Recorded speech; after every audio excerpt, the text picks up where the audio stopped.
Lufta e tretë botërore mund të duket e pamundur në këtë moment, dhe harta globale e aleancave sot ngjan më shumë një bisede të madhe të ngatëruar se sa dy kampeve të qarta. Për që të ndodhë një luftë botërore e mirëfillt, duhen dy bloqe të mëdha plotësisht të rreshtuara kundër njëri tjetrit, si aleatët kundër Boshtit në të kaluarën.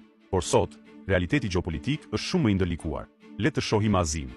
India ka tensione me Kinën dhe Pakistanin, ndërsa Kina dhe Pakistani kanë marrëdhënie shumë të ngushta. Ndërkohë, India ka lidhje të mira me Rusinë, por Rusia ka gjithashtu partneritet të fortë me Kinën. Tani shohim lindjen e mesme.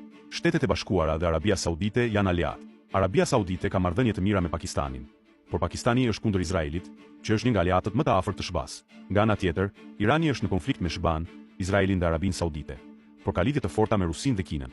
Ndërkohë, Arabia Saudite ka filluar të përmirësojë marrëdhëniet me Indinë, e cila nga ana e saj ruan kontakte edhe me Iranin.